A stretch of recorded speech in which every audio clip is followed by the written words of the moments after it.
할렐루야. 하나님이 함께 하시는 은혜와 평강이 오늘도 주 앞에 나와 예배드리시는 여러분 모두에게 충만하기를 기원합니다. 오늘은 10월의 마지막 주일로 예배를 드리는데 종교개혁 기념주일 그리고 선교주일로 함께 예배를 드립니다. 올바른 믿음의 결단이 나와 가정을 살리고 하나님의 은혜와 복을 받게 합니다. 영혼을 사랑하는 마음이 우리 안에 불릴듯 일어날 때 우리는 하나님의 선한 일꾼으로 존귀하게 쓰임을 받게 될 것입니다.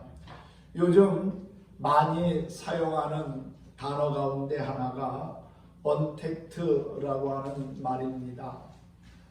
부정을 뜻하는 언과 접촉이라고 하는 컨택트라고 하는 단어가 합쳐져서 새롭게 만들어진 신조어입니다. 이 언택트는 비대면이라고 우리가 잘 알려져 있지요.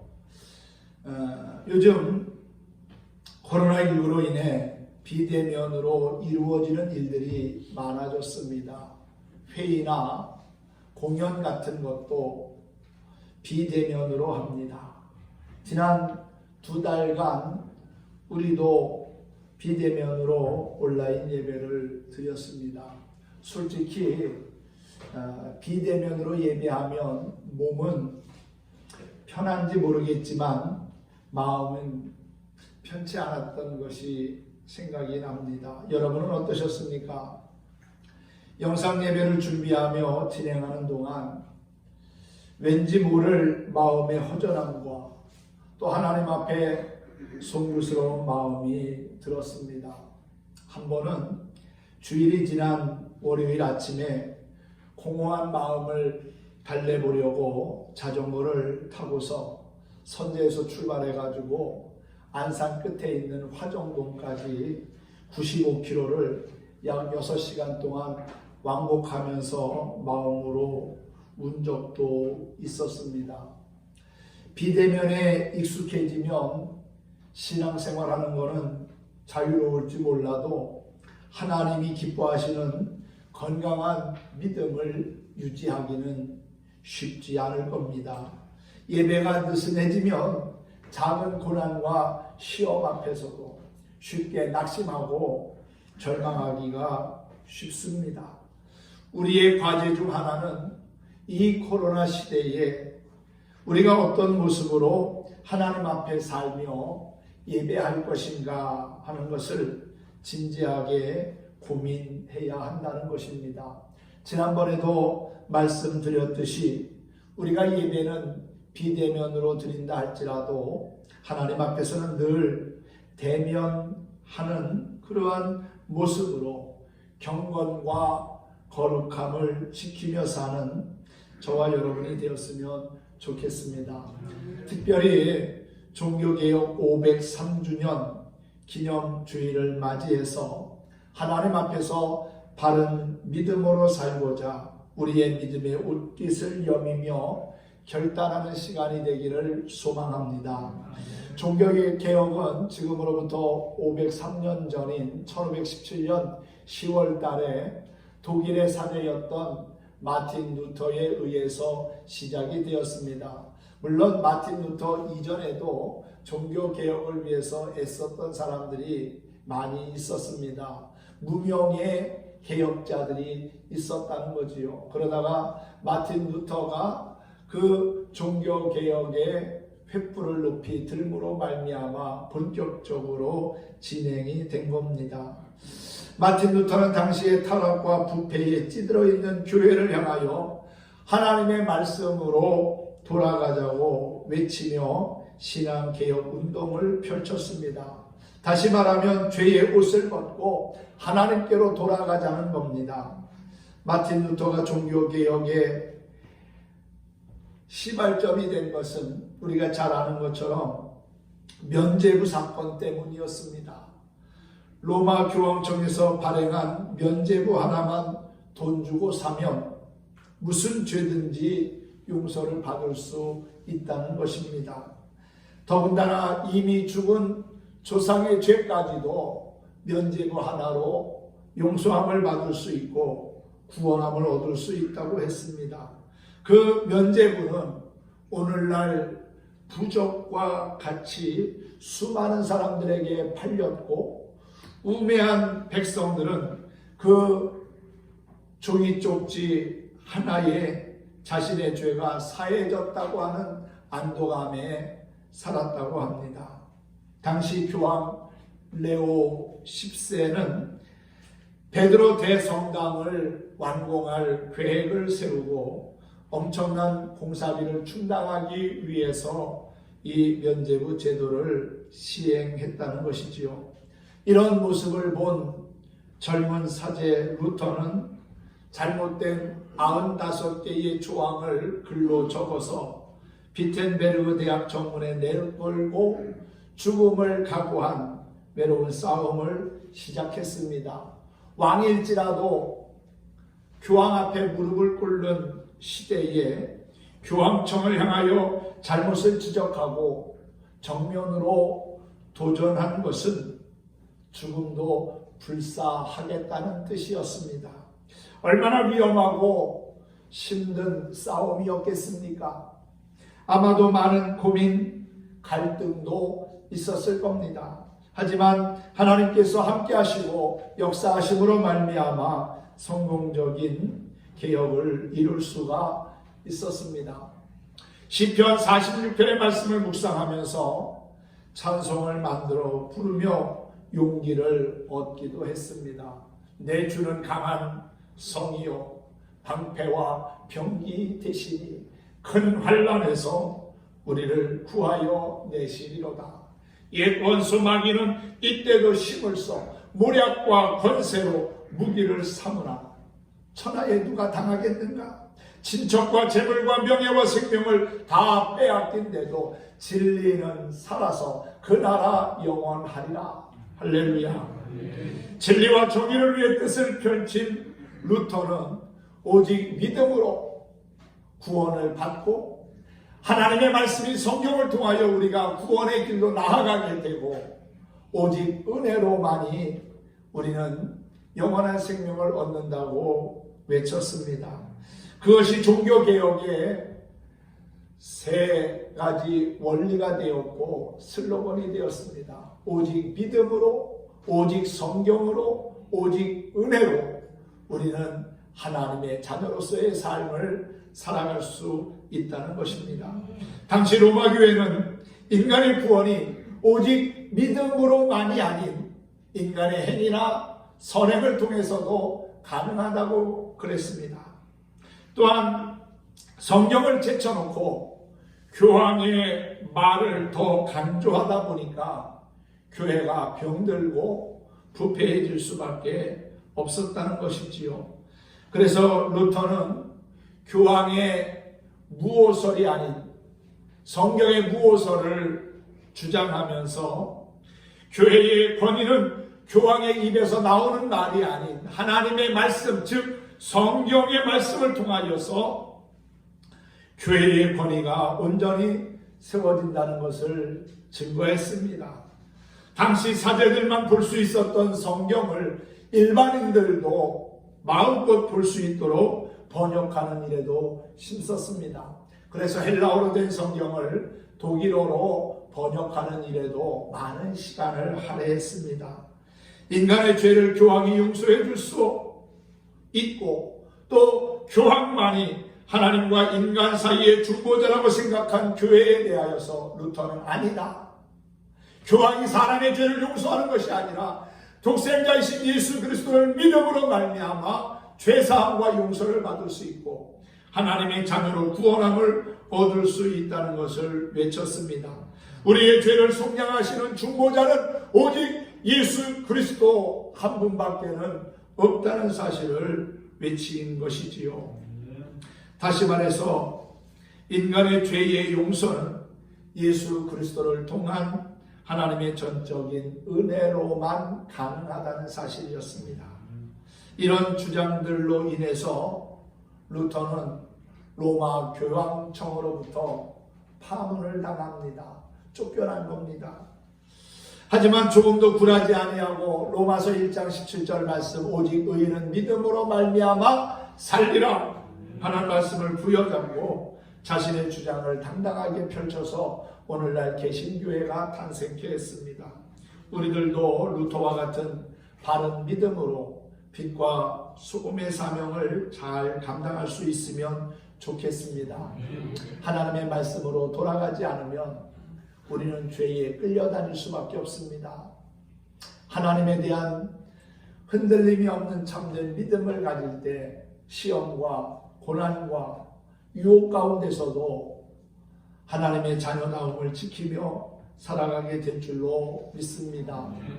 오늘 종교개혁주의를 맞이해서 특별히 여호수아 24장의 말씀은 우리의 믿음에 다시 한번 경종을 울리고 하나님의 뜻을 따라 살아갈 것을 결단케 합니다.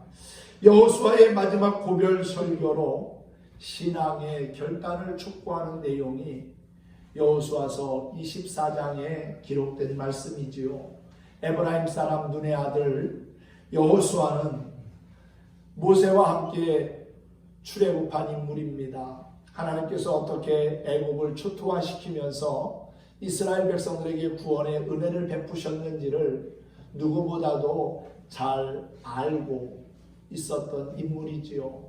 또 모세의 옆에서 그를 보자 하면서 백성들이 원망하고 불평할 때마다 모세를 붙잡아주고 또한 모세의 신이 되었던 좋은 동역자가 여호수아였습니다. 하나님은 모세가 죽고 여호수아를 그의 후계자로 세워서 요단강을 건너고 그리고 또한 여리고성을 무너뜨리면서 약속의 땅 가나안에 이르게 하시지요. 그리고 지혜롭게 각 지파별로 땅을 분배하여 나누어 주게 했습니다. 가나안에서 살던 이스라엘 백성들이 어느 정도 이제 정착하면서 생활에 여유로움이 생기다 보니까 크고 작은 문제들이 하나씩 불거져 나오기 시작했습니다. 그 가운데 가장 심각했던 것은 이방인들이 섬기는 우상을 이스라엘 백성들이 자연스럽게 받아들이기 시작했다는 겁니다. 10계명 제1계명이 뭡니까? 나 외에는 다른 신을 두지 말라는 거지요. 그런데 이스라엘 백성들의 마음에는 한편으로는 하나님을 섬기면서 또 한편으로는 우상을 바라보고 의지하는 그러한 이중적인 모습을 갖게 된 겁니다. 그 모습을 여호수아가 모를 리가 없지요. 그래서 하나님의 부르심을 앞두고 이스라엘 백성들의 지도자를 세겜이라고 하는 곳에 불러 모아놓고서는 그들로 하여금 결단케 합니다. 하나님을 섬기든지 우상을 섬기든지 둘 중에 하나를 하라는 것이지요. 오늘 말씀의 제목이 뭡니까? 섬길 자를 오늘 택하라. 여러분, 신앙생활은요 결단입니다. 우리의 믿음의 바른 결단이 나를 살리고 우리의 가정을 살린다는 사실입니다. 잘못된 결단은 삶을 무너지게 하고 망가뜨리지만은 올바른 믿음의 결단은 우리 주변 사람들에게 선한 영향력을 끼치고 모두에게 큰 기쁨을 갖게 한다는 사실입니다. 여러분, 오늘 임종을 앞둔 여호수아의 설교는 매우 힘이 있었고 또한 백성들의 마음을 사로잡기에 충분했다는 것을 알게 됩니다. 여호수아는 세겜이라고 하는 곳에서 백성들에게 외칩니다. 오늘 15절의 말씀을 보면은 만일 여호와를 섬기는 것이 너희에게 좋지 않게 보이거든 너희 조상들이 강 저쪽에서 섬기던 신들이든지 또는 너희가 거주하는 땅에 있는 아모리 족속의 신들이든지 너희가 섬길 자를 오늘 택하라. 오직 나와 내 집은 여호와를 섬기겠노라. 그렇게 외치고 있습니다. 마치 갈멜 산상에서 단호한 어조로 너희가 어느 때까지 둘 사이에서 머뭇머뭇거리겠느냐? 여호와가 만일 하나님이면 그를 따르고 바알이 만일 하나님이면 그를 따르라고 말하여 백성들의 결단을 촉구한 엘리야처럼 여호수아도 백성들로 하여금 그들의 신을 선택하라고 요구했던 겁니다. 그렇습니다. 신앙은 하나님이냐 우상이냐 천국이냐 지옥이냐를 선택해야만 하는 것입니다. 여러분은 어떤 것을 선택하시겠습니까? 영원한 생명을 선택하시겠습니까? 아니면 영원한 죽음을 선택하겠습니까? 순간의 선택이 영혼을 좌우한다는 사실을 잊지 마시기 바랍니다. 군중들의 여론에 밀려서 그리스도를 처형한 빌라도가 되시겠습니까? 아니면 우상의 진미로 자신을 더럽히지 않겠다는 다니엘이 되겠습니까? 신앙은 결단입니다. 세상과 하나님 둘 중 하나를 선택해야 합니다. 그리고 올바른 믿음을 결단할 수 있기를 바랍니다. 결단을 요구하는 여호수아의 설교를 들은 백성들은 감사하게도 하나님을 선택하겠다고 결단을 하지요. 16절을 보면 백성들이 함께 대답하는데 이렇게 대답하고 있습니다. 우리가 결단코 여호와를 버리고 다른 신들을 섬기기를 하지 아니하오리니 우리 하나님 여호와께서 친히 우리와 우리 조상들을 인도하여 애굽에서 인도하셨고 보호하셨습니다. 그러므로 우리도 여호와를 섬기리니 그분은 우리의 하나님이십니다 라는 고백을 하게 되지요. 사랑하는 성도 여러분, 우리의 신앙의 고백이 날마다 우리의 입술을 통해서 이루어졌으면 합니다. 로마서 10장에 보면 사람이 마음으로 믿어 의에 이르고 입으로 시인하여 구원에 이른다고 했습니다. 우리의 입술의 고백과 시인이 하나님을 기쁘시게 합니다. 사도 베드로가 그랬지요. 주는 그리스도시요 살아계신 하나님의 아들이십니다. 이 믿음의 고백이 우리에게도 있어야 할 줄로 믿습니다. 우리가 지금 고백하는 사도신경이 먼 옛날 사도들만의 고백이 아닌 오늘을 살아가는 우리의 고백 또한 되어야 할 줄로 믿습니다. 바로 그것이 내 고백이 될 때 우리는 참으로 가치 있는 복된 삶을 살아가게 될 줄로 믿습니다. 진정 그리스도를 주로 고백하지 못하는 사람은 주님께서 사람 앞에서 나를 부인하면 내 아버지 앞에서 나도 그를 부인하리라는 말씀처럼 그의 미래가 절망적이고 비극적인 상황으로 끝날 것입니다. 참 신앙은 입술과 전 삶을 통해서 하나님을 주인으로 고백하는 것이지요. 입으로 시인하여 의에 이르고 마음으로 믿어 구원에 이르게 하신다는 주님의 말씀을 우리가 꼭 명심했으면 좋겠습니다. 마지막으로 신앙은 고백으로 그치는 것이 아니라 그 고백을 실천하는 신앙인으로서의 약속이 뒤따라야 합니다. 오늘 여호수아의 마지막 고별 설교를 들은 백성들은 우리가 결단코 여호와를 버리지 아니하고 다른 신을 섬기지 않겠다고 약속을 합니다. 하나님을 주인으로 인정하는 구체적인 표현, 곧 하나님 사랑할 것을 약속하며 또한 순종할 것을 약속하고 하나님만을 예배할 것을 약속해야 합니다. 또한 그 은혜를 잊지 않겠다고 약속하고 규례와 법도를 지킬 것도 약속해야 합니다. 뿐만 아니라 형제와 이웃 간에 사랑하고 서로 용서할 것을 그리고 서로의 짐을 나누어 줄 것을 약속해야 합니다. 마치 사랑하는 남자와 여자가 공식적으로 부부의 예를 행하면서 신실히 살아갈 것을 약속하듯이 우리도 하나님 앞에 온전히 약속해야 됩니다. 그리고 이 약속이 잘 지켜질 수 있도록 힘써야겠지요. 본래 약속이란 지킬 것을 전제로 합니다. 즉 우리가 행한 약속은 철저히 지켜져야 한다는 사실이지요. 오늘 여호수아는 우상을 섬기든지 하나님을 섬기든지 둘 중에 하나를 선택하라고 외쳤습니다. 섬길 자를 오늘 택하라고 외치면서 오직 나와 내 집은 여호와를 섬기겠다고 그렇게 말했지요. 여호수아의 바른 결단 그리고 선택은 모든 백성들의 마음에 큰 감동을 주었고 백성들 역시 하나님만을 믿고 섬기며 우상을 멀리하겠다고 결단의 모습을 보입니다. 여러분, 우리의 삶 가운데 보면 참으로 많은 시험과 유혹이 있습니다. 예전처럼 먹고 살기 힘든 시대는 아닙니다. 모든 것이 너무나 풍족한 시대에 살아가고 있습니다. 그러다 보니까 많은 유혹이 있고 도전이 있습니다.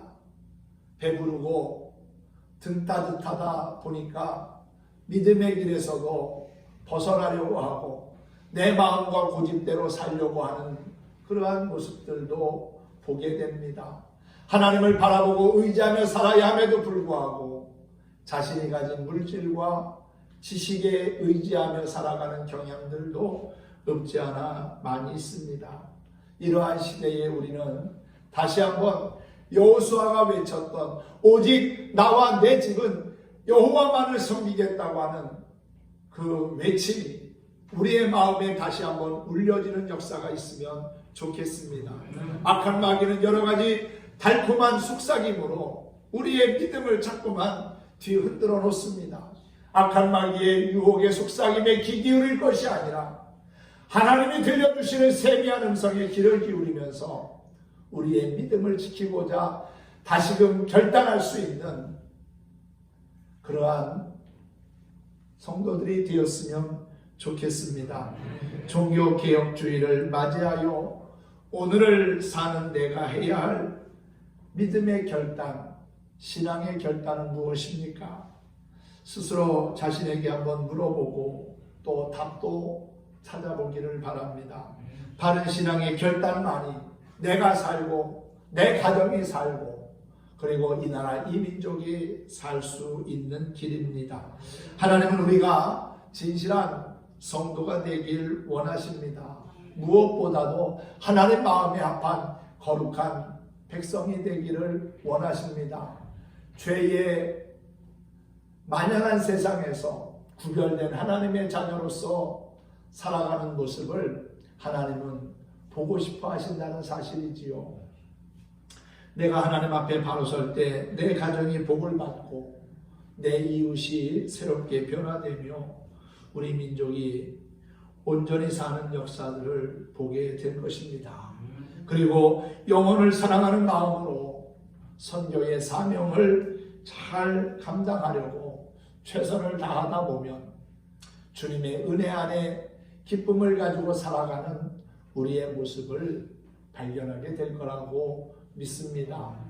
또한 우리가 선교주일로 오늘 예배하는데 우리 선제중앙교회가 기도하고 물질로 섬기는 14개의 기관들이 하나님의 은혜 가운데 잘 되고 부흥하며 아름다운 신앙의 열매를 맺어갈 수 있도록 우리가 함께 협력했으면 좋겠습니다.